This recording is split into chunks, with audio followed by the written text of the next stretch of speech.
በጣም አመሰግናለሁ። እንኳን ደህና መጣ። ጤና ይስጥልኝ ሞገስ፣ እንኳን ደህና ቆየኸኝ።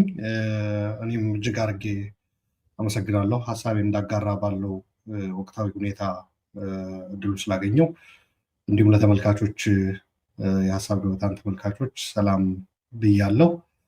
ያው ቤተሰብ ሆነናል አሁን እንኳን። እንኳንም ሰላም አልካቸው፣ እንኳንም ደህና መጡ። እነሱንም እኔንም ወከለ ሰላም ብላቸዋል። እንኳን ደህና መጣችሁ። ላይክ እና ሼር አድርጉ፣ ለበርካታ ሰዎችም አድርሱ። እኛ ጊዜ ሳናጠፋ ወደ ዋናው ርዕስ ጉዳይ እንገባለን፣ ወደ ውይይት። አሉላም ጊዜ የለውም። ስለዚህ ዛሬ አጠር ያለ ውይይት ነው የምናደርገው። በዛን የተስማማ ነው። የአድሚኒስትሬቲቭ ነገሮችን እናንተ እዛው ሼር እና ላይክ እያደረጋችሁ አሳልጡ ለማለት እንወዳለን። አሉላ ሁለት ፎቶዎችን አሳይህና ከዛ ወደ ውይይታችን እንገባለን። አንዱ በሌላው የኢትዮጵያ ክፍል ላይ ያለ ነው። አንደኛው ደግሞ በትግራይ ላይ ተከሰተ ነው። ሁለቱም ትላንትናና ዛሬ የሆኑ ናቸውና አንደኛው ይሄ ነው እንደምታየው በፎቶ ከስክሪንሾት ወስጄ ነው። ያው ቪዲዮ ነው እንደምታውቁት፣ አንተም አይተዋል። 1-3 ደቂቃ ቪዲዮ ነው። ይሄ ትግራይ ውስጥ የሆነ ነው። ከጎኑ ደግሞ እንደገና ይሄ ደግሞ ሌላኛው የኢትዮጵያ ክፍል ላይ ያየነው ቪዲዮ ነው። እንግዲህ ሁለት የትግራይ ልጆች ወይም የኢትዮጵያ ልጆች ከፊሉ በዚህ መልኩ ነው የምናየው። እነ ጌታቸውና ጻድቃን ቡድን እዚህ ነው ያሉት። ሌሎቹ ደግሞ ቅድም እንዳሳየው እዚህ ነው ያሉት። ይሄን እንደ መግቢያ እንዲሆነን ነው። ፖለቲካውን ምናልባት ማነጻጸሪያ ይሆናል ወይ በሚል ነው። ያንተን አስተያየት እቀበላለሁ። ዞሮ ዞሮ ብዙ ሰዎች በብዙ መልኩ ስለሚተረጉሙት ያንተን እቀበላለሁ። እስቲ እነኚህ ሁለቱ ፎቶዎች ወይም ፎቶና ቪዲዮ ምንድነው የሚነግሩ? ሁለቱ ቪዲዮዎች ባጭሩ እሱን ነገርና ወደ ዛሬው ዝርዝር ጉዳይ በኋላ ነው የምንገባው። ያ በአንድ ወቅት የሆነ ሚዲያ ላይ በነበረኝ ውይይት ከትግራይ ጋር በተያያዘ ትግራይ ውስጥ ያለ ችግር፣ የፖለቲካ ውድቀት አንስቼ ስከራከር ተከራካሪ አይ ውስጣዊ ችግሩ ላይ አታተኩር፣ እሱን ተከትሎ የመጣውን ብቻ እዛ ላይ ምንድነው የሚባለው? በበሽታ እንደምታውቀው ሩት ኮዝ አለ፣ ሲምፕተም ደግሞ አለ። ለምሳሌ ወባ ብንወስድ ወባ በሽታው ይታወቃል፣ ሩት ኮዙ ይታወቃል። ሲምፕተሞቹ ደግሞ አሉ፣ ራስ ምታት፣ ማቅለሽለሽ፣ ምንድነው የሚባለው? ቁርጥማት እንላለን በትግርኛ፣ በአማርኛ ምንድነው የሚባለው አላውቅም። ይሄ ጆይንቶች ላይ የሚሰማ ማለት ነው። ቁርጥማት ነው። ቁርጥማት፣ ማንቀጥቀጥ፣ እንደዚህ የምግብ እንትን አፕታይትህም እንትን ይሆናል። ጣዕምና እንትን አታውቀውም፣ ሉዝ ታደርጋለህ እንትን የቴስት እና አሁን በተለይ ንዳዱ ላይ ወላጆቻችን ምን ያደርጋሉ? ትኩሳቱ ላይ ፎጣ ውሃ እየዘፈዘፉ ቀዝቃዛ ውሃ እየነከሩ እንትን ይሉናል እና እዛ ላይ አተኩር የሚል መልስ ነበር። እንዴት እዛ ላይ እናተኩራለን? ችግሩ ያለው ትግራይ ነው እና አሁን እነዚህ ሁለቱ ፒክቸሮች ትግራይ ያለው ችግር ባለመፈታቱ የምናያቸው ነው። ሰሞኑን ጀነራል ጻድቃን ያደረጉት ቃለ ምልልስ የአሁኑ የቅርብ ጊዜው ሳይሆን ከዛ በፊት የነበረው ሻዕቢያና ከኮር በላይ የተባሉ ኃይሎች ተባብረው ለብዙ ዘመናት እድሜን ሁሉ የታገልኩለት ህዝቤንና ቀየን እንዳረግጥ አደረጉኝ ነው የሚለው።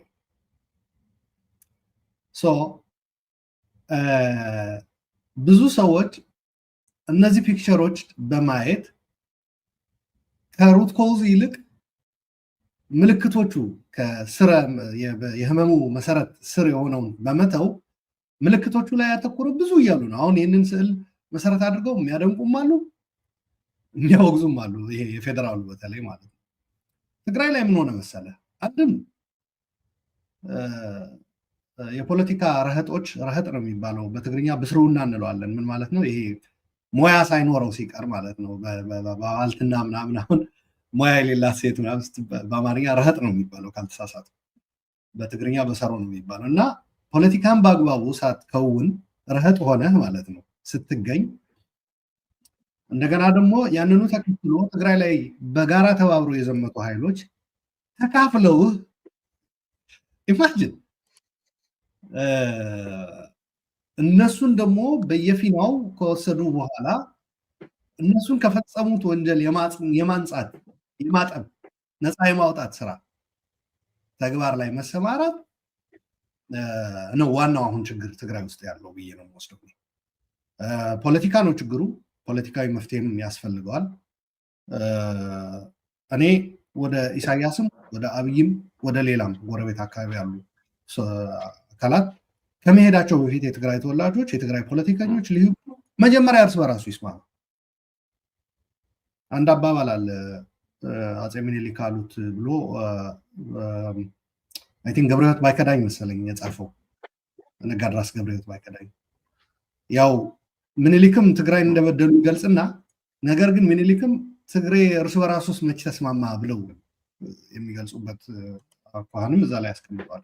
እርስ በራሱ ባለመስማማቱ ነው እዚህ ውስጥ የገባው የሚል።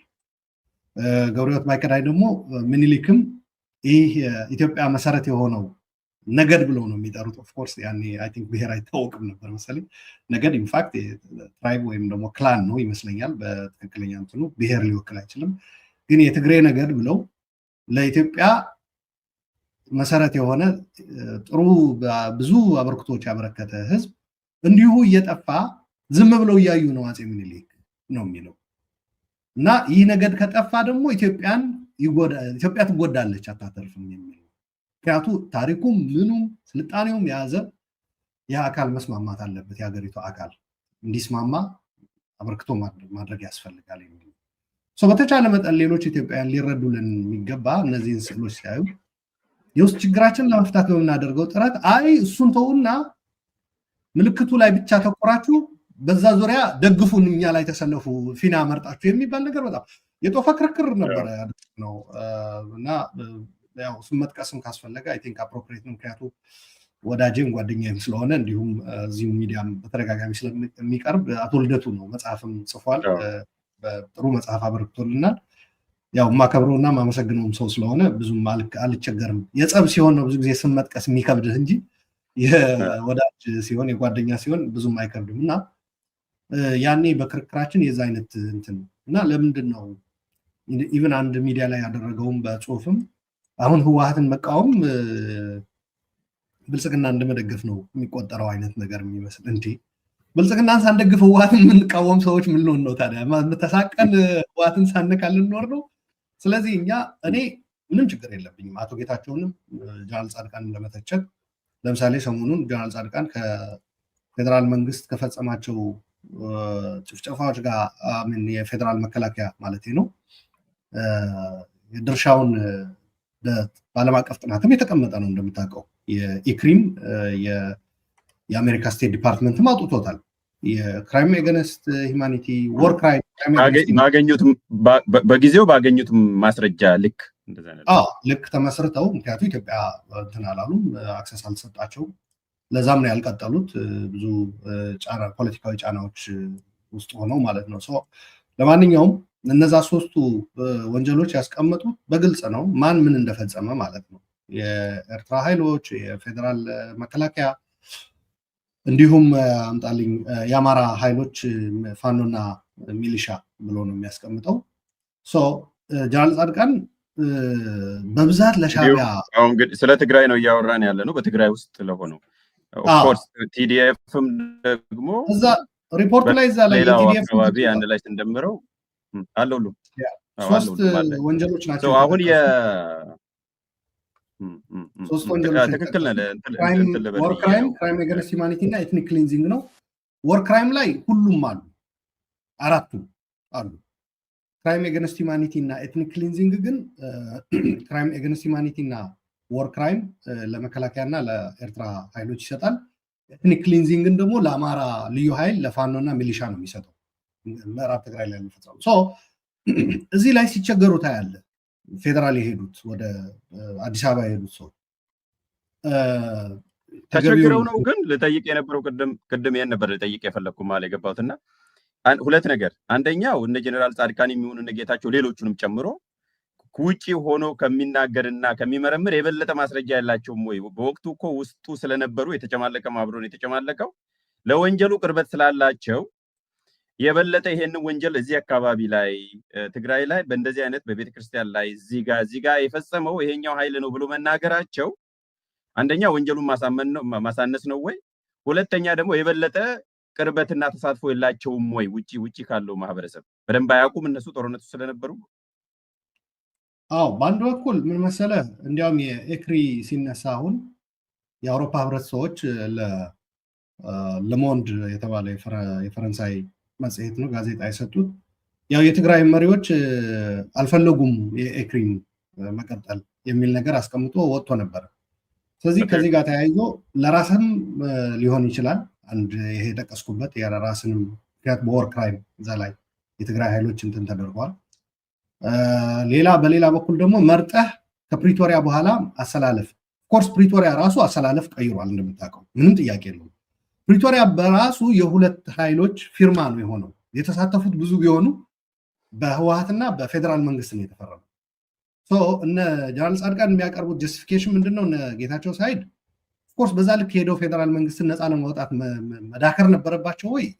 ስህተት ነው። ነገር ግን የሚያቀርቡት ጀስቲፊኬሽን ምንድነው? እኛ የሰላም ስምምነት ፈርመናል፣ ሌጋሊም የኢትዮጵያ አካል ነን፣ ከፌዴራል መንግስት ለመስራት ግድ ይለናል። ሻዕቢያ ጋር ሄዶ መንጠላጠል ከፌዴራል ጋር መስራት ፓራሌል ተደርጎ መቅረብ የለበትም ባዮች ናቸው። እኔ ይሄ ከሰላም ስምምነት ጋር ተያይዞ ከአብሮ መስራት ጋር ተያይዞ ያሉ ችግር የለብኝም እዛ ላይ ምንም ጥያቄ መምረጥ እስካለባቸው እንደውም ይሄኛው አይቀርብም ወይ? አሁን ከሻዕቢያ ጋር ከመስራትና ከፌዴራል መንግስት ጋር ከመስራት ራስ አመጣው እኔ ልጠይቅ ነበር እንደውም እና ከሁለቱ ምረጥ ብትባል ሌሰር ኢቭል የለም በቃ ከሁለቱ መጥፎች አንዱን ምረጥ ብትባል ይሄኛው አይቀርብም ወይ? ሀገር ውስጥ ቢያንስ ዲቮርስ አልፈጠረም። እዛ ጣብቂኝ ውስጥ ስትገባም the way out ስትፈልግ ለትግራይ ምንም ጥያቄ የለውም የምትመርጠው ሻዕቢያን ሊሆን አይችልም በምንም መመዘኛ ማለት ነው። ሻዕቢያ የትግራይን ጦርነት የሚያይበትን መነጽር በነገራችን ላይ ኢትዮጵያውያን እርስ በራስ ባደረጉት መገዳደል የሚያዩበት መነጽር አይደለም። ሻዕቢያ የሚያየው ኢትዮጵያን በእጇ በራሷ ሀብት የማውደም የማድቀቅ የመግደል እና አቅሟን የማዳከም ስራ ሰርቻለሁ በሚል በግልጽ ስለሚናገሩ ነው። ስለዚህ ይሄ እንደተጠበቀ ሆኖ ይሄ ወንጀሎችን ግን እንትን የማድረግ የማደባበስ የመደበቅ ነገር ስህተት ነው ላልሆነ አሁን ለምሳሌ የማህበረ ዴጎ ነው አንዱ አከራካሪ የነበረው። የማህበረ ዴጎ ሻዕቢያን የፈጸመው የቦራ ሰለዋም ብሏል ጀነራል ጻድቃን ውጭ በጣም ተሳስቷል። እንትኑም ሳይኖረው ቀርቶ ነው አድን ነው አላቅም። አንተ ያቀረብከው ጥያቄ ትክክል ነው። እዛም ሆኖ እንዴት ነው የማያውቁት? እኔ የቦራ ሰለዋና የማህበረ ዴጎ እንደምታውቀው በሚዲያ በዲፕሎማሲ እንሰራው የነበረ ስራ ኢንፎርማሊ አዋርቼ ነበር ከሚዲያዎች። አንድ ቀን በሚዲያው እንወያይበት ይሆናል። በተከታታይ ከዓለም አቀፉ ማህበረሰብ ተከታትለን ማስረጃዎችን መረጃዎችን በማሰባሰብ ስንሰራው ስለነበረ በጣም ቅርብ ነበር። የቦራ ሰለዋ መከላከያ ነው የፈጸመው። ጥምቀት ቀን ነው። ወደ ከ150 በላይ ሰው ነው የተገደለው። ከዛ ውስጥ 24ቱ ዘመድ አዝማድ ናቸው፣ ወንድም እህት ምናምን እነዚህ ዝምድና ያላቸው። ጥምቀት በዓል ላይ መከላከያ የሆነ ጦርነት ላይ ልክ አሁን እንደ አማራ ክልል ላይ እንደሚያጋጥመው ሽንፈት ገጠመውና ምን አለ፣ እናንተ መረጃ ባሰጡ ያለንበት ቦታ ህዝቡን ማለት ነው ሲቪሊያን አንሸነፍም ነበር፣ ስለዚህ ለሽንፈታችን ተጠያቂ እናንተ ናችሁ ብሎ ነው የጨፈጨፋቸው። ልክ ጎጃም ላይ ነው ሰሞኑን ወይ መራዊ ላይ አይ ቲንክ ይመስለኛል አንድ ጊዜ አማራ ክልል ላይ እንደተፈጠረው አይደል። የማህበረ ዴጎ 25ኛ ክፍለ ጦር ነው እስከነ ምልክቱ የኢትዮጵያ መከላከያ ሰራዊት አማርኛ ቋንቋ ነው የሚናገረው፣ የፌዴራል የስራ ቋንቋ ነፋፊ የተባሉ እየቀረጹ ራሱ ተይዘዋል። ተማርከውም በኋላ ቃላቸውን ሰጥተዋል። ምንም ጥያቄ የለውም። የማህበረ ዴጎ ይሄ ገደል አፋፍ ላይ እየተኮሱ ወደ ገደል የሚወረውሯቸው ማለት ነው። ይሄ አያስፈልግም ባይ ነው። በዛኛው ሳይድ ያለው እብደት ነው፣ ምንም ጥያቄ የለውም። ለንጽጽርም መቅረብ የለበትም ያለው ቅድም ከህግም የትኛው ሌሰር ኢቭል የትኛው ነው ከሚለው ብቻ ሳይሆን እየተደረገ ያለው ከሻዕቢያ ጋር የወገኑ ሰዎች እያደረጉት ያሉት በጣም አስደንጋጭ ነው። ለምሳሌ እንዳው አሁን ስም ምሳሌውን እንውሰድ። አሁን ሶስት አንደኛ እዚህ ፎቶ ላይ ያለው ጀነራል ምግበይ ታስታውሳለህ? ቫይራል ቪዲዮ አለ። ዝም ብሎ ነው የሚያወሩት። እንትን ተወደመ፣ ትምህርት ቤት ወደመ፣ የሁሉ ሺ ጠፋ የሚሉት ስም ለማጥፋት ነው የሚል ተናግሯል ራሱ። አንደኛው ማስረጃ እሱ። ሌላኛው ዶክተር ደብረጽዮን ምን ያለው ይሄ ጄኖሳይድ የሚሉት በየቦታው የሚለውም እሱ ነው። ስለዚህ ከሶስት እንትናንም ጨምሮ ፈትለንም ጨምሮ ቢያንስ 3 ሰዎች በይፋ ቪዲዮአቸው ያለው ይሄ ዝም ብሎ ጄኖሳይድ የሚሉትና ቁጥር የሚጠሩት እኛን ለመምታት ነው እንጂ አኩሬት አይደለም ያሉት ራሳቸው ናቸው ብዬ ነው ማለት እንደው እዛ ላይ ሚዲያ ላይ ስላለን ሚስኮት እንዳይደረግ የጀነራል ምግበይ ንግግር እዛ ላይ አይቼዋለሁ፣ ቪዲዮን አውቀዋለሁ። ምን ለመግለጽ ነው የተጠቀመው? አይ ቲንክ there is this famous እንትን ኤክስፕሬሽን አይ ቲንክ እንትን ይመስለኛል ልታስታውሰኝ ትችላለህ ያለው ያው ሰው ሲሞት ያው አንድ ሰው ሲሞት በጣም አንገር ምናምን ይኖራል፣ ግን ቁጥሩ እየጨመረ ሲሄድ ከዛ በኋላ ቁጥር ነው የሚሆነው በጊዜ እንትን ካላደረገው አድሬስ ካላደረገው የሚለውን በጣም እሱን ለመጠቀም የፈለገ ይመስለኛል። ስለዚህ ትምህርት ቤት ወድሟል፣ 1 ሚሊዮን ህዝብ አልቋል፣ እንደዚህ በተገቢው አድሬስ ተደርጎ መፍትሄ ካልተደረገላቸውና አሁን ላይ ሆነን ከስምምነቱ በኋላ ነው ያ ንግግር ያደረገው፣ ከሰላም ስምምነቱ በኋላ ፈጥነን እነዚህን ነገሮች ማስተካከል ካልቻል አይ ቲንክ ይለመዳል ለማለት ፈልጎ ነው። ቁጥር ሆኖ እንትን ይደረጋል። በዛ ነው እኔ ሙሉ ቪዲዮ አላገኙም ተቆርጦ የወጣውን ብቻ ስለሆነ አይ ኮንቴክስቱን በደንብ አድርጌ ስለያዝኩት ነው። የሁለቱ ግን የፈትለወርቅና የደብረጽዮን ልክ ነህ 1 ሚሊዮን አለቀ እንደዚህ የሚሉን መች ጥናት ተደርጎ ነው የአመራሩን ለመምታት ነው የሚል የደብረጽዮን ነው። የፈትለወርቅ ደግሞ 1 ሚሊዮን አለቀ የሚሉን የትግራይ ህዝብ የትግል ስሜት ወኔ ሞራል ለመንካት ነው ያለችው። ባጭሩ የሚታገል እንዳይኖር የማድረግ ነው። እሷ የሚታገል እንዳይጠፋ ነው ጭንቀቷ። እሷ ደግሞ ያኛው ተከስሼ ከስልጣን ማውረጃ እንደወርድ የተጠየቅኩበት ነው። ስልጣኑ መነካቱን ያሳሰበው። እሷ ደግሞ ቀጣይ የሚታገል ሰው ጦርነት ውስጥ የሚገባ ወጣት ሊያሳጡን ነው የእሷ ደግሞ። ይህ ምንም ጥያቄ የለውም። የነሱ እጅግ ስህተት ነው። ለማንኛውም በሻዕቢያ በኩል ያለው ችግር ልምጣልህና ወደ ፒክቸሮቹ መመለስ ስላለብን ወደ ወቅታዊ የትግራይ ሁኔታም መምጣት። በሻዕቢያ በኩል ፎቶ መነሳት አይደለም፣ ወንጀላቸውን ማጽዳት አይደለም፣ ኦር ያልተገባ ለሌላኛው የመስጠት አይነት የጀነራል ጻድቃን ያደረገው አይደለም። እዛ ጠቅሎ ምን ልበልህ አሽከር ታውቃለህ አይደል? ባሪያ መሆን ነው። የአቻም አይደለም። ሲጀመር ሻዕቢያም በአደባባይ እውቅና አይሰጠው። አቶ ኢሳያስም አይናገሩም ስለዛ ነገር። የኤርትራ ቴሌቪዥንም በስቴት ሚዲያ እንትን አይደረግም። የሚናገሩት ማናቸው? ባለፈው የጠቀስናቸው ሰዎች አሉ፣ የፕሮፓጋንዳ የሻዕቢያ በነዛ ነው የሚናገረው ሻዕቢያ። ኦፊሻሊ ራሱ ወጥቶም በፊት እኮ ግንቦት ሰባቶች ምኖች ኦኤምኤንም ኢሳትም እየሄዱ ከአቶ ኢሳያስ ጋር ንግግር ያደርጉ ነበር። የአቶ ኢሳያስ ስታንድም ይታወቅ ነበረ በኢትዮጵያ ጉዳይ፣ በአማጽያኖቹን ለምን እንደሚደግፉ ምናምን ይህ በግልጽ። አሁን እንደዛ የለም። ያለው ምንድን ነው? አሽከር የሆኑት ያጨበጭባሉ፣ ይደልቃሉ፣ ይዘላሉ፣ ምን ያክል እንዝለል ብለው ይጠይቃሉ። በዛ በኩል ምንም በቃ ያን ያክል ቦታም አይሰጧቸው። በዛ ላይ አሳዛኝ የሆነው ወንጀላቸውን የማንጻት ብቻ አይደለም። የ1990 የባድመ ጦርነት አንስተው አንዳንዶቹ የህወሓት አፈቀላጤዎች የሆነ እዛ ገብተን እኮ እንዲህ ሆስፒታል አቃጠለን ነበር ይላሉ። እንዲህ ዘርፈን ነበረ ገብተን፣ መከላከያ ማለታቸው ነው። መከላከያ ገብቶ ጭራሽ ወደ ትግራይ አመጡት። አንድ ሲጀምር በኢትዮጵያና በኤርትራ ነው ጦርነቱ ነበረው። እንደምታውቀው የገባውም የተለያየ ብሔር ተወላጅ የመከላከያ ሰራዊት ነው። ኢትዮጵያ ሆነው ነው በአጭሩ የመከተው የኢትዮጵያ ህዝብ ነው። የኢትዮጵያ ልጆች ናቸው። ወደ ትግራይ ለምን እንደሚሰጡ ለወንጀል ሲሆን አልገባኝም። ለትግራይ ሰጥተው እኛም አጥፍተናል እኮ አይነት ነገር ናሬቲቭ አመጡ። የሚገርምህ ነገር እዚህ ላይ ልጥቀስልህ። አንዱ ሆስፒታል ጾሮና ላይ አቃጥያለሁ ይላል። የህወሓት አፈቀላጤ ነው ልጁ። የኤርትራ ልጆች እዛ አካባቢ ተወላጅ የሆኑ የጾሮና ሆስፒታል ኖሮን አያውቅም ነው ያሉት።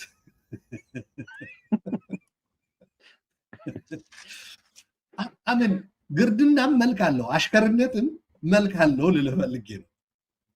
ግን ምንድን ነው አሁን እነኚህ ቡችሎች ማለት የሻዕቢያ ቡችሎች ከሻዕቢያ በላይ ሻዕቢያ ካልሆንን የሚሉት ለምንድን ነው? በአጠቃላይ ምንድን ነው ይሄን ያህል ማለት ነው? አሁን መሰለህ ያ የሆነበት ምክንያት ባለፈውም ጠቅሼልሃለሁ። ብቸኛ ከዚህ ሁሉ በኋላ ተጠያቂነቱም ምኑም ስልጣን መነጠቁም ከስልጣን ጋር ተያይዘው የሚመጡ ጥቅሞችም ማጣቱም ልንከላከል የምንችለው ከሻዕቢያ ጋር ስንሰራ ብቻ ነው። የመታደን እንዳንታደንም ተጠያቂነትም እንዳይመጣ እፎይታ እየሰጠን ያለው ይሄ ከኤርትራ ከሻዕቢያ ጋር የጀመርነው ግንኙነት ነው ብሎ ያምናል። ያ ኮላፕስ ያደረገ ቀን የህይወት ገመዳችን ተበጠሰች ማለት ነው። ጠቅልለን ባስኬቱ ውስጥ እንቁላላችን ሁሉ ጨምረናል። ገመዱ የተበጠሰ ቀን ባስኬቱ ይወድቃል፣ እንቁላሎቹ ሁሉ ይረግፋሉ ነው። በዚህ ደረጃ በነገራችን ላይ የፈለገ የፖለቲካ እንትን ይኑር ድንቁርና ይኑር፣ በዚህ ደረጃ ግን ራስን አደጋ ውስጥ መክተት እኔ ሊገባኝ አይችልም። ለማንኛውም ግን እንዳልኩ የዚህ ሁሉ ምንጭ ምንድን ነው ካልከኝ ትግራይ ውስጥ ያለው ፖለቲካ መልክ ባለመያዙ። ይህ መልክና ስንል ህወሓትን እየተቃወማችሁ ነው እና በተዘዋዋሪ ብልጽግናን ኦክሲጅን እየሰጣችሁት ነው። ምክንያቱ ብልጽግና የሚፈራው ቲዲኤፍን፣ ህወሓትን፣ ትግራይን ነው። ስለዚህ እነዚህ የሚፈራቸውን አካላት አትግጠሙ የሚል አይነት ነገር የሚመስል በጋራ በጥምረት በምናደርገው ጸረ አገዛዝ ጸረ ብልጽግና በምናደርገው ትግልም ትግራይ ውስጥ ያሉ ነገሮች ማንሳት አሁን ለብልጽግና መጥቀም ነው የሚል አይነት አያያዝ መጣ። በዛም የተነሳ ከአንዳንድ መድረኮችም የማግለል የማራቅ በምትኩ ያ ትግራይ ውስጥ ያለውን ሁኔታ የሚደግፉ ሰዎችን የማስገባት ወደ ጥምረቱ አይነት ነገር ነው የመጣው፣ የህወሓት የሆኑ ሰዎች ማለት ነው። ምክንያቱም አሁን ህወሓትን መንካት ትግራይን መንካት ምንም ትርጉም የለውም። እኛ ደግሞ ያየነውን ልንገርህ ፒክቸሮቹን በመነሳት ማለት ነው። ይሄ ችግር ከተፈታ ጠንካራ ትግራይ በጸረ አገዛዝ ነው አጋር የምትሆናችሁ። አሁን ግን በጸረ አገዛዝ የሚደረገው ትግል ትግራይ ውስጥ ያሉ ሰዎች የትግራይን አቅም እየገደሉ ስለሆነ ለአገዛዙ ነው እየሰሩ ያሉት ነው እያልናቸው ያለ ነው። እነሱ የዲሞክራሲና የፍትህ ፈላጊ የጸረ አገዛዝ ትግል ውስጥ ጥምረት ውስጥ ያሉ ሰዎች የሚያዩት ትግራይ እየታገለች እንዳለች ነው። እኛ የምናየው ደግሞ ትግራይ እየታገለች አይደለም ያለችው፣ እየሟሟች ነው ያለችው። ለአገዛዙ በሚመች ሁኔታ የትግራይ ፖለቲከኞች እየሰሩ ነው ያሉት። you saw the picture ፎቶ ላይ አይተዋል። እየሆነ ያለው ያ ነው። የትግራይ መሰባሰብ ጊዜ የማይሰጥ ነው። የትግራይ የውስጥ ፖለቲካ እዛ ውስጥ የተፈጠረው መኮላሸት ካልተስተካከለ ትግራይም ሲጀመር ለጸረ አገዛዝም አይደለም እኮ የትግራይን ህዝብ ኢትዮጵያን ሊፈልጉት የሚገባ አይደለም። ሞገስ የትግራይ ህዝብ እኮ ራሱ እኮ መብት እኮ ይፈልጋል፣ ሰላም እኮ ይፈልጋል። እንደተቀረው ኢትዮጵያ እኮ የሌላኛው አንደኛው የኢህአዴግ ቅርንጫፍ እዛ ሄዶ እኮ ነው አምባገነን ሆኖ የቀጠለው። እዛኛው ብልጽግና ሆኑ ሶስቱ፣ አንደኛው ደግሞ መቀለ ሄዶ ያቺው በኢትዮጵያ ያደርጋት የነበረ አስቀጠለ። ስለዚህ አይ ትግራዮች ቆዩ የሚለው አንድም ለትግራዮች አለመራራት ነው፣ ለትግራይ ህዝብ አለመራራት ነው። ሁለትም በጸረ አገዛዝ የሚደረገው ትግል ላይ ትግራይ ተገቢውን አስተዋጽኦ እንዳታደርግ ነው። ይሄ መከር በወቅቱ የክርክሩ ላይ ይሄንን ምክር ነው ያቀረቡ። ሄደና አሁን እንዳየኸው ትግራይ አይደለም ጸረ አገዛዝ ላይ አበርክቶ ሊያደርግ ሰሞኑን እንደምታየው አይነት ጭራሽ በዚህ ጸረ አገዛዝ ሂደት አጋር ይሆናሉ የተባሉ ሰዎች አደጋ ውስጥ ገቡ። ያ እሱ ምንድነው እንትን ሆነ እኮ ኢቨን መልክም ቅርጽም የሌለው መናጆን የሆነው እኮ ትግራይ ማለት ኢንዲፔንደንትሊ ራሱን ይዞ ነው ፖለቲካ ውስጥ መጫወት ካለበትም የሚጫወተው እንደ ኢትዮጵያዊም ከፈለገ እንደ ብሎክም። አሁን ግን ያለው ነገር በዚህም በዛም እየተጎተተ የመጨረሻውም የማይታወቅ ነገር ነውና የጽምዶ ወደ ዛሬው እንድንመለስ ስለጀመርከው ነው። የጽምዶ መጨረሻው ምን ይመስልሃል? አንድ ሰው በሆነ መልኩ ጽምዶን አይተው ከሆነ የሆነ ቪዲዮ አለ፣ አጭር ቪዲዮ እና በዛ ይገልጹታል ጽምዶን፣ የጽምዶን መጨረሻ። ግን ያንተስ እንዴት ነው የምታየው አንተ? ሙዚቃውን ፖዝ አድርገዋል። አይ ቲንክ አውቄ ነው መጨረሻ ይላል። አንዴ ጽምዶ ሄዶ የጽምዶ መጨረሻ እሺ ቀጥል። እንደዚህ ያሳዩ ሰዎች አሉ ማህበራዊ ሚዲያ ላይ እንደሚመልኩ። ግን ዞሮ ዞሮ ምንድነው በዚህ መልክ ከሄደ ምንድነው እጣ ፈንታው የሚለውን ነገርንና ሲጀመር ሻዕቢያ የምትጣመደው አካል አይደለም፣ ለኤርትራ ህዝብም አልሆነም። እኔ በጣም በሚገርም ሁኔታ ልንገርህ፣ ብዙ ጊዜ ከግፈኞች ጋር አለመሰለፍ የምትመርጥበት አንዱ ትምህርትም ሊሆን የሚገባ ማለት ነው። ምክንያቱ ግፈኞች ይወድቁና አብረሃቸው ከጎናቸው ሆነ ይፈጽሙት የነበረ ወንጀል በነዛ ህዝቦች ያው በአንተ ላይ ቅሬታ ይኖራቸዋል ማለት ነው። የቀን ጊዜ ነው፣ ቀን ጠብቆ በኤርትራ እየተበደለ ያለ ህብረተሰብ ግፍ እያደረሰበት ያለ ያ ግፍ እያደረሰበት ያለ አካል የኔ ተጣማጅ ነው ካልክ ለታሪክ የሚቀመጥ ስህተት ነው እያስቀመጥክ ያለው አይደል? ነገ ጠዋት ይሄ ስርዓት ሲወገድ አይ ትናንት እናንተ ተጣምዳችሁ ከዚህ ከበዳያችን ጋር ሰርታችኋል የሚል ነገር ነው የሚመጣው። ከበዳይ ጋር መጣመድ በጣም መጥፎ ነው ነው። ሻዕቢያ የሚመረጥ አይደለም። ሁለተኛ ሻዕቢያ ተጣማጅ አይደለም። ኢንፋክት እኔ እዚህ ፒክቸር እዚህ ቪዲዮ ላይ ፍጻሜው እንደዛ እንደሚሆን ምን ጥያቄ የለውም። ግን ጠምዶ እያረሰ ያለው ነው ለእኔ ትእዛዝ ሰጪው ሻዕቢያ ነው። ተጠምዶ እየፈጸመ ያለው ያው የህወሓት ጽሕፈት ቤት ውስጥ የተሰባሰበው የቡድን ነው ብዬ ነው የምወስደው እና በዚህ ሂደት መጨረሻ ላይ ሻዕቢያ ይህንን አስቦና በደንብ አቅዶ ሊያተርፍበት የፈለገ ነገር አስቀድመን ያወቅን ሰዎች ሊያመጣው የሚችል አደጋ እየተናገርን ነው በተደጋጋሚ ፍሮም ዴይ ዋን። ሻዕቢያ እየፈለገ ያለው አንድና አንድ ነው። በነገራችን ላይ ይሄ ሻዕቢያ ጽምዶ ብሎ የሚጠራቸው ይሄ አንደኛው ነው እንጂ የመጀመሪያው አይደለም። ብዙ ሌሎቹ የሚሳሳቱት የመጀመሪያ እየመሰላቸው ነው አሁን የተጠመዱት ማለት። አሁን በፊት የነበሩት ዓላማቸው ምን እንደነበረ እናውቃለን። አይ ቲንክ በአንድ ውይይት የሰማሁት ሻዕቢያ የኢትዮጵያ አንድነት ኃይሎች ቦታ ይሰጣል ኤርትራ ውስጥ፣ ኢትዮጵያ ቀኝ ገዢ ናት የሚሉ ቦታ ይሰጣል፣ ኢትዮጵያ የብሔር ጭቆና ፈጽማለች የሚል ቦታ ይሰጣል፣ ወያኔ በድሎናል የሚሉ የትግራይ ተወላጆችን ቦታ ይሰጣል። ባለፉት ጽምዶዎች ነው ነገር። ሌላ ቀርቶ ኤርትራ የኢትዮጵያ አካል ናት የሚሉ ቦታ ይሰጣል።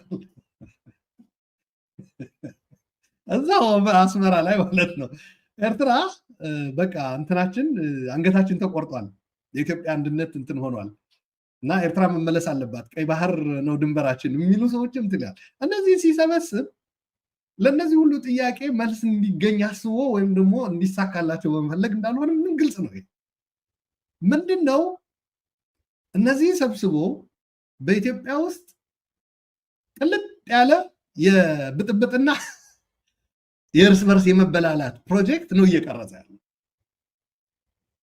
በነገራችን ላይ የኢትዮጵያን አነሳን እንጂ በጽምዶ የሱዳን ተቃዋሚዎችም ጋሽ ባርካ የሚባል ወደ ምዕራብ ኤርትራ ወይም ደግሞ ወደ ምስራቃዊ ሱዳን የሚያዋስነው ወደ ከሰላ፣ በኤርትራ በኩል ደግሞ ወደ ተሰነይ ምናምን በኢትዮጵያ በኩል ወደ ሁመራ የሚያዋስነው ማለት ነው።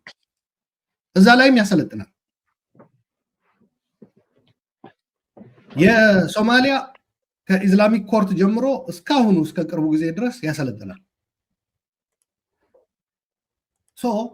ቀጠናውን የማበጣበጥና ከዛ ካበጣበጡ በኋላ አስታራቂም ማኔጅ አስተዳዳሪም ሆኖ የመምጣትና ራስን ትልቅ አድርጎ ለማሳየት የሚደረግ መፍጨርጨር ነው።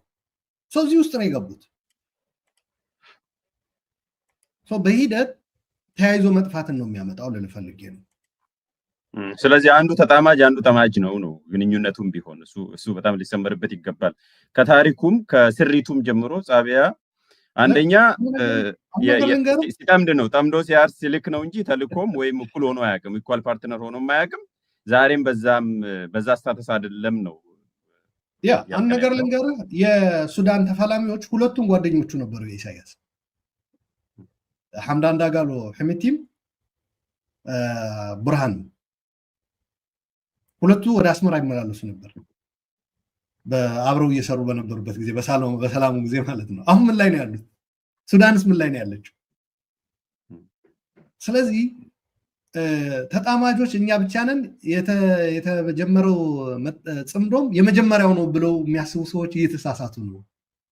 ከአሁን በፊት የተጣመዱ አሉ። ይሄ ጽምዶም የመጀመሪያም አይደለም። ከአሁን በፊት የተጣመዱትም ምን እንደሆኑ እናውቃለን። ወደ አዲስ አበባስ መጥተው የለ አቶ ኢሳያስ በቀይ ምንጣፍ ኢሱ እየተባለ ገቡና ከዛ ኢትዮጵያን ደም በደም አድርገዋት እስካሁን ድረስ እየቀጠሉ በነገራችን ላይ በግምገማቸው ስትራቴጂክ የሄዱበት ሲገመግሙ በተለያዩ በጽምዶዎች ጊዜ ያደረጓቸው ነገሮች ሲገመግሙ ኢትዮጵያ ላይ በጣም ሰክሰስፉል የሆነ ስራ እንደሰሩ ነው የሚናገሩት። አሁን ራሱ እየተካሄደ ያለ ጦርነት የእነሱ እንደሆነ ነው የሚያቀርቡት። ባለፈው ነገር ያለው ገረባ ሐክላ ይባላል በትግርኛ ብያለሁ። ያው ዛፍ በእንትኗ ማለት ነው እዛው በዛቢያዋ ያ ወይም ደግሞ የሀገሩን እንትን በሀገሩ በሬ ነው ሰርዶ ምናምን የሚባለው አይነት አማርኛ ማለት ነው። ስለዚህ ይሄ እየተባልክ ስትገባ እንዴት ነው? በነገራችን ላይ በኢትዮጵያ በሪጅን ደረጃ አስቀመጥኩት፣ በቀጠናው አስቀመጥኩት እንጂ በትግራይስ ደረጃ ቢሆን ሻዕቢያ አሁን ትግራይን በአጠቃላይ ሊጠቀም የሚችል ነገር ነው እያደረገ ያለው ወይስ ኢንትራ ትግራይ ኮንፍሊክት ነው? ባለፈው ገልጬልሃለሁ። ብዙ ሰው ፌደራል መንግስትና ትግራይን ሊያጋጭ ነው ሻዕቢያ እየፈለገ ያለው ወይም ቀጠናውን ሊበጠብጠው ነው ብሎ ነው የሚያየው። ትግራይንም ይበጠብጣል ነው የምልህ። ከሻዕቢያ ጽምዶ ምናምን ከመምጣቱ በፊት ትግራዮች ሁለት ታጣቂ ኃይል ነበረ እንዴ? ትግራይ ውስጥ አልነበረም። ሁለት ሆነው አሁን አንደኛው ለጽምዶ እንትን የሚል አንደኛው ደግሞ በፌደራል መንግስት የሚደገፍ ሆነ። ሻዕቢያ ይሄ ይፈልገዋል። ፍራግመንቴሽን ነው። ፍራግመንት እያደረገ ሲሄድ ዲጀነሬሽን ይመጣል። ዲጀነሬት ሲያደርግ ይሄ ትግራይ የሚለው እንደ ኢንቲቲ አይኖርም። አንድ ቅድም አይኖርም። ትልቁ ግልጽ እኮ ነው። አሁንም ራሱ እንደ ኢንቲቲ ፈንክሽን ሊያደርግ አልቻለም። ከዛ በኋላ እርስ በራሱ እያባላ ትግራይን ሚኒ ኤርትራ ያደረገውና በኢትዮጵያ ደረጃ የተደረገውን ትግራይ ላይ ትደግማለህ። ከዛ በኋላ አማራ ክልል ላይ ትጠቀማለህ። መጨረሻ ላይ ምንድን ነው የሚሆነው ነው በሀገር ደረጃ እንደ ኢትዮጵያዊ ወይ እንደ ትግራይ ካሰብክ ደግሞም ተያያዥ ነው ሞገስ። ብዙ ሰው ተመልካቾችም ሌላም በዚህ በቀጠናዋ ፖለቲካው የሚተነትኑ ጸጥታው የሚተነትኑ ሰዎች መረዳት ያለባቸው ተያያዥ ነው። ትግራይ ላይ የሚደረገው ትግራይ ላይ የሚቆም አይደለም። አንድን የኢትዮጵያ አካል የማዳከም ስራ ነው። ኢትዮጵያን የመበጥበጥ ነገር ደግሞ ኢትዮጵያ ላይ የሚቆም አይደለም፣ ቀጠናውን የማወክ ነገር ነው። ይሄ ለብልጽግና ብለን ብልጽግና ስለምንታገል ወይም ሌላ እገሌ የተባለ ኢትዮጵያ ውስጥ አካል ያለን ልዩነት ብለን ምንተወው አይደለም ልል ፈልጌ ነው። መናገር ግድ ይላል። ሻዕቢያ በስሌት ነው ይህንን ነገር እያደረገ ያለው። ስሌቱም የማበጣበጥ ስሌት ነው። መጨረሻ ላይ እልቂት ነው የሚያዋልደው። የጥፋት ቀጠና የማድረግ ነው። በአምሳያው ቀጠናውን እንትን የማድረግ ነው እንጂ የአዲስ አበባውም እኮ ጽምዶ ነው። ጅዳ ተሄዶ አቡዳቢ ተሄዶ እኮ ተፈርሟል አይደል? እጅ ተሳስሞ ቀለበት ተደርጎ ምናምን እኮ አይተናል። እንዲያውም እኔ ልንገርህ የአሁኑ ጽምዶ እኮ አንዱ ነው የሚያጦዘው እንጂ ሌላኛው እኮ ተኝቷል። ምንም ጉዳዩም አይደለም። የበፊቱ ግን በኤርትራ ቴሌቪዥን ስንት ዜና ተሰርቶበት ስንት ትንታኔ ተሰጥቶበት በኢቲቪ እና በፋና አዲስ አበባና አስመራ ላይ ስንት በለሳ አይቀር እየተጎራረሱ አምባሻ አይቀር ምናምን ቀለበት በማጥለቅ ቡና ቁርስ በመስጠት ምናምን ሁሉ ተደርጓል። በነገራችን ላይ እንዳልከው ጽምዶ ስንል ቃሉ ወይም ድርጊቱ ሳይሆን ጽምዶ ጠቃሚ ነው ወይስ አውዳሚ ጽምዶ ነው ነው ቤዚካሊ እየተጠየቀ ነው። እሱ ነው አሁን ሻዕቢያ የሚያደርገው ጽምዶ ነው እኮ እያወራን ያለ ነው እንጂ እኛ ከቃሉ ጋር ወይም ከእንትኑ አይደለም። ስለዚህ ያ ሂደት እንኳ ራሱ እሱን ተከትሎ የመጣ የደም ገንዳና እልቂት ነው ያዋለደው ልል ፈልጌ ነው። ግን ጠባብ ኢንተረስት ካለ እንደምታስበው ምንድነው የምታውቀው? በቃ አንድ አባባል አለ፣ እኔ ከሞትኩ ሰርዶ አይብቀል፣ ወይም ደግሞ በትግርኛም ሰማይ ንብላ ዓስርና ይባላል። ያው ሞተን ወደ ሰማይ እስክንሄድ ድረስ ስንዴ ለምን አንበላም አይነት ነገር ነው። ስንዴው ምን ያመጣል ችግር አለው ወይ ምናምን ይደዝም ማለት ጠባብ ኢንተረስት ሲኖርህ ምንድነው የምታደርገው? በአካባቢም በለው በቡድንም በለው ምንድነው የምታስበው? እኔን እስካዳንና ለጊዜያዊ ፕሮቴክሽን እስከሰጠኝ ከለላ እስከሰጠኝ ድረስ የሚያመጣው መዓት አይመለከተኝም አይነት